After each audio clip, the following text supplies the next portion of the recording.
اعوذ باللہ من الشیطان الرجیم، بسم اللہ الرحمن الرحیم۔ شروع اللہ کے بابرکت نام سے جو بڑا مہربان اور نہایت رحم فرمانے والا ہے۔ ایک دن حضور نبی کریم صلی اللہ علیہ وآلہ وسلم مسجد میں تشریف فرما تھے اور چاروں طرف سے صحابہ کرام بھی موجود تھے۔ اتنے میں ایک بوڑھا شخص آیا جس کے کپڑوں میں پیوند لگے تھے۔ جب آپ صلی اللہ علیہ وآلہ وسلم نے اسے دیکھا تو آپ صلی اللہ علیہ وآلہ وسلم اپنی جگہ سے اٹھے اور اس کے پاس آئے اور پوچھا، تمہاری کیا حاجت ہے؟ بوڑھے شخص نے آہستہ سے کہا، یا رسول اللہ، میں ایک پریشان حال فقیر ہوں اور بھوکا ہوں، برائے مہربانی مجھے کچھ کھانے کو دے دیجیے۔ میرے پاس کپڑے نہیں ہیں، خدارا میری کچھ مدد کیجیے۔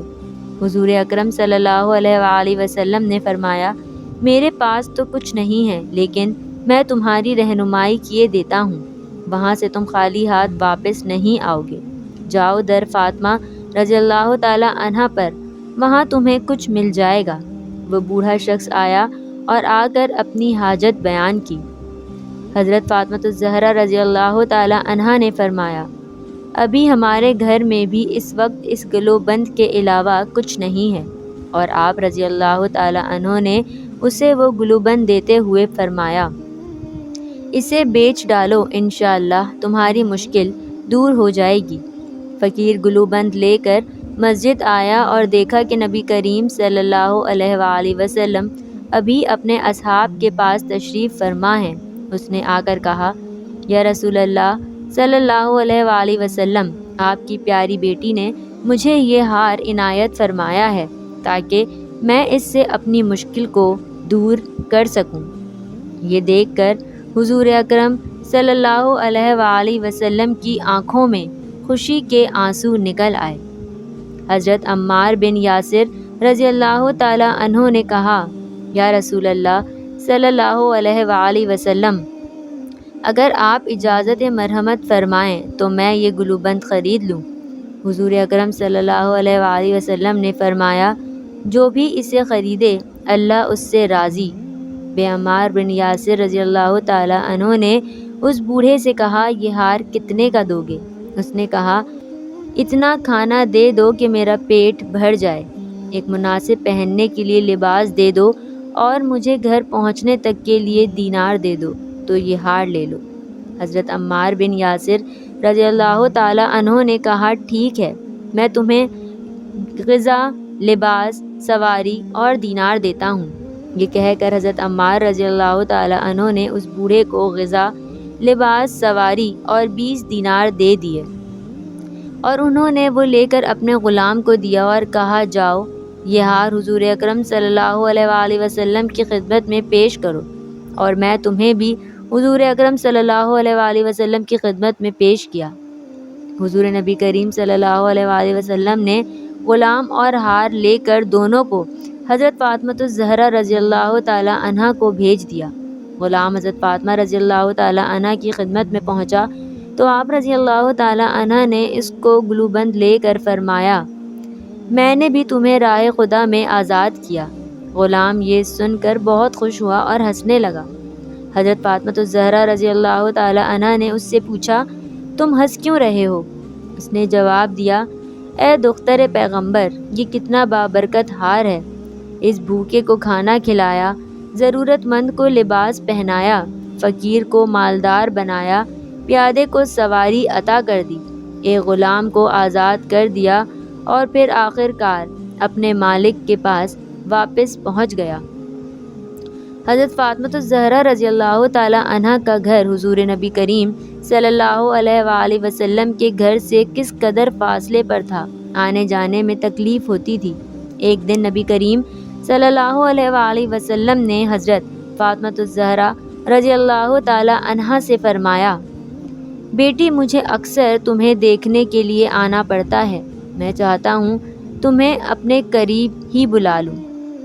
حضرت فاطمہ الزہرا رضی اللہ تعالی عنہا نے عرض کیا، آپ صلی اللہ علیہ وآلہ وسلم کے قرب و جوار میں حارثہ بن نعمان رضی اللہ تعالی عنہ کے بہت سے مکانات ہیں، آپ ان سے فرمائیے وہ کوئی نہ کوئی مکان خالی کر دیں گے۔ حضرت حارثہ بن نعمان رضی اللہ تعالی عنہ ایک دولت مند انصاری تھے اور کئی مکانات کے مالک تھے۔ جب سے حضور اکرم صلی اللہ علیہ وآلہ وسلم مدینہ تشریف لائے تھے، وہ اپنے کئی مکانات یکے بعد دیگرے حضور اکرم صلی اللہ علیہ وآلہ وسلم کی نظر کر چکے تھے۔ جب حضرت فاطمہ الزہرا رضی اللہ تعالی عنہا نے حارثہ بن نعمان رضی اللہ تعالی عنہ کے مکان کے لیے حضور صلی اللہ علیہ وآلہ وسلم سے التماس کی تو آپ صلی اللہ علیہ وآلہ وسلم نے فرمایا، میری لخت جگر حارثہ بن نعمان سے اب کوئی مکان مانگتے ہوئے مجھے شرم آتی ہے، کیونکہ وہ پہلے ہی اللہ اور اللہ کے رسول کی خوشنودی کے لیے کئی مکانات دے چکے ہیں۔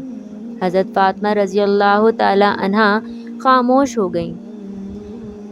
ہوتے ہوتے یہ خبر حضرت حارثہ بن نعمان رضی اللہ تعالی عنہ تک پہنچی کہ حضور اکرم صلی اللہ علیہ وآلہ وسلم حضرت فاطمہ الزہرا رضی اللہ تعالی عنہا کو اپنے قریب بلانا چاہتے ہیں، لیکن مکان نہیں مل رہا۔ وہ فوراً حضور اکرم صلی اللہ علیہ وآلہ وسلم کی خدمت میں حاضر ہوئے اور عرض کیا، یا رسول اللہ صلی اللہ علیہ وآلہ وسلم، آپ فاطمہ الزہرا رضی اللہ تعالی عنہا کو کسی قریبی مکان میں لانا چاہتے ہیں۔ یہ مکان جو آپ صلی اللہ علیہ وآلہ وسلم کے متصل ہے، میں خالی کیے دیتا ہوں۔ آپ حضرت فاطمہ رضی اللہ تعالی عنہ کو بلا لیجئے۔ اے میرے آقا، میری جان و مال حضور اکرم صلی اللہ علیہ وآلہ وسلم پر قربان ہے۔ اللہ کی قسم، جو چیز حضور اکرم صلی اللہ علیہ وسلم مجھ سے لے لیں گے، مجھے اس کا حضور کے پاس رہنا زیادہ محبوب ہوگا بنسبت اس کے کہ وہ میرے پاس رہے۔ حضور اکرم صلی اللہ علیہ وآلہ وسلم نے فرمایا، تم سچ کہتے ہو، اللہ تعالیٰ تمہیں خیر و برکت دے۔ اس کے بعد آپ صلی اللہ علیہ وآلہ وسلم نے حضرت فاطمہ رضی اللہ تعالی عنہا اور حضرت علی رضی اللہ تعالی عنہ کو حارثہ بن نعمان رضی اللہ تعالی عنہ کے مکان میں منتقل کرا لیا۔ ایک مرتبہ حضرت علی رضی اللہ تعالی عنہ کے ہاں ایک مہمان آیا، انہوں نے اس کے لیے کھانا تیار کیا۔ حضرت فاطمہ زہرا رضی اللہ تعالی عنہا نے کہا کہ اگر ہم رسول اللہ صلی اللہ علیہ وآلہ وسلم کو بھی بلا لیں اور آپ صلی اللہ علیہ وآلہ وسلم ہمارے ساتھ کھانا کھائیں تو بہتر ہے۔ چنانچہ آپ صلی اللہ علیہ وآلہ وسلم تشریف لائے اور دروازے کے دونوں بازوؤں پر ہاتھ رکھ کر کھڑے ہو گئے۔ آپ صلی اللہ علیہ وآلہ وسلم نے دیکھا کہ دروازے پر ایک رنگین پردہ لٹکایا ہوا ہے اور حضرت فاطمہ رضی اللہ تعالی عنہا کے ہاتھ میں چاندی کے 2 کنگن ہیں۔ آپ صلی اللہ علیہ وآلہ وسلم یہ دیکھ کر واپس لوٹ گئے۔ حضرت فاطمہ الزہرا رضی اللہ تعالی عنہا بہت دلگیر ہوئیں اور رونے لگیں۔ اتنے میں حضور اکرم صلی اللہ علیہ وآلہ وسلم کے غلام حضرت رافع رضی اللہ تعالی عنہ پہنچ گئے۔ رونے کا سبب پوچھا۔ حضرت فاطمہ رضی اللہ تعالی عنہا نے سارا ماجرا سنایا تو بولے، حضور اکرم صلی اللہ علیہ وآلہ وسلم نے پردے اور کنگن کو ناپسند فرمایا ہے۔ حضرت فاطمہ الزہرا رضی اللہ تعالی عنہا نے دونوں چیزوں کو فوراً حضور اکرم صلی اللہ علیہ وآلہ وسلم کی خدمت میں بھیج دیا اور کہلوایا، میں نے انہیں راہ خدا میں دے دیا۔ حضور اکرم صلی اللہ علیہ وآلہ وسلم بہت خوش ہوئے، اپنی بچی کے حق میں دعائے خیر و برکت مانگی اور ان اشیاء کو بیچ کر قیمت اصحاب صفہ کے اخراجات میں صرف کر دی۔